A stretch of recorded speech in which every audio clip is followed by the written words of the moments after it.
today we're going to first talk about probability and statistics in quality. The learning objectives for this session are to explain the difference between probability and statistics, give an example of measurement and attribute data, and to describe how statistics are used in the field of quality engineering, and finally to list major statistical methods used in quality engineering. So to start with, though, we're going to start this entire section, because it's a long section, with a game. So I'm going to flip a coin, which is a euro. And for every number, every single one of you will receive €1 from me. And I'm going to then flip it again, and for every eagle, you will have to pay me €1. So let's play, and you can tell me when you would stop the game and complain.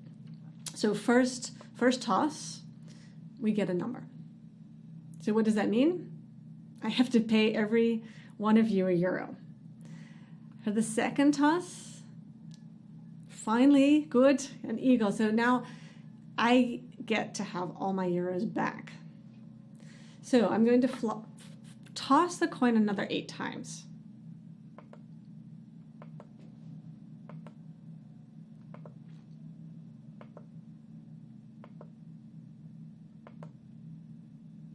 Now, when did you start to complain? We have 10 tosses. There was one time a number, and the rest of the time was an eagle, so I got lots of money back. Why are you complaining? And how can you justify your complaint considering the sample size and the relative frequency of each result? And we will look at exactly this in session 2.3. So, but in general, I would like to talk about probability and statistics. And we're going to use this slide, which came from Professor Argon Chen from National Taiwan University, who gave this lecture to our TUM class here during his visit. What is the difference between probability and statistics? So let's think of a population. This population has characteristics which follow a model. For our game, our population was the coin. It can have either the number or the eagle, so heads or tails. And we know that with a normal coin, the probability of getting a head or a tail is exactly equal. Thus, we have the model for our population. Now, we use probability to infer what we will observe if we take a measurement of our population.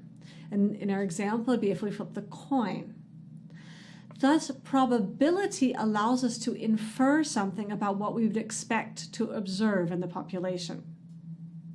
However, when we don't know the model, we use statistics, observations, to infer what the model of our population is.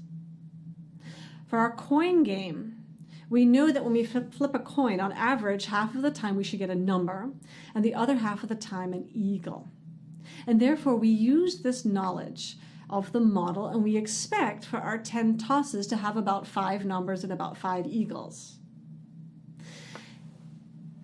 That's using the knowledge of our model. In this case, the coin we know. But what did we get? We got 1 number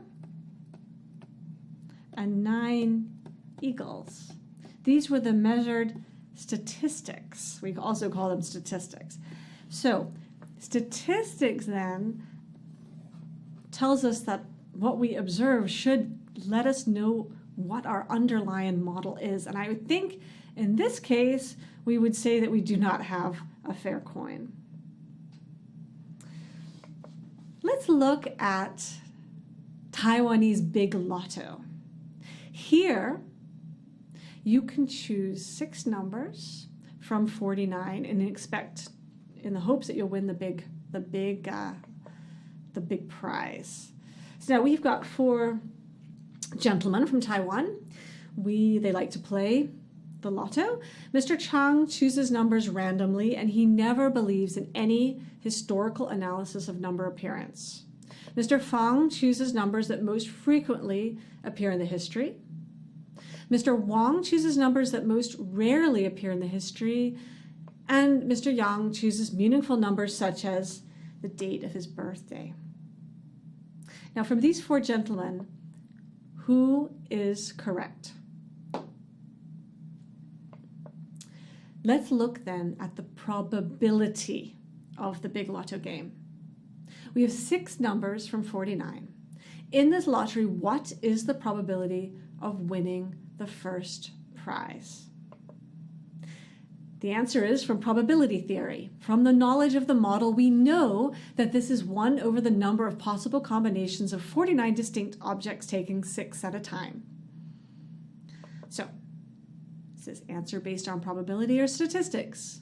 It's based on probability. This is our model. So we get the winning probability. We have that inferred from our model. Now, what are the assumptions behind this answer? Every number has the identical probability to be chosen independently each time. Let's look now at the statistics of Big Lotto. What are the statistics in the Lotto problem? In other words, what numbers do we expect to appear? Again, the answer, statistics is used to estimate the appearance probability of each number. And how would we do this? We would infer the model from the sample, from the observations. So let's go back to Mr. Chang, Mr. Fang, Mr. Wang, and Mr. Yang. Who was correct? Now, Mr. Chang chooses numbers randomly and never believes in any historical analysis of number appearance. What does he believe in? Does he believe in probability or statistics? And here, if you answered probability, be right. Mr. Chang believes in the model. Now, Mr. Fang chooses numbers that most frequently appear in the history.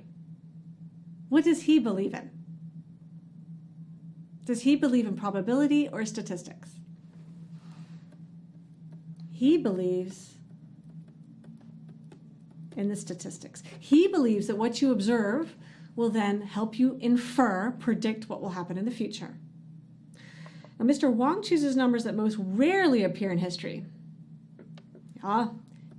He's got an interesting way of thinking about it, but he's also looking at the observations and then drawing a conclusion. Then we have Mr. Yang. He chooses meaningful numbers such as the date of his birthday. And I think we could easily quite say here that he is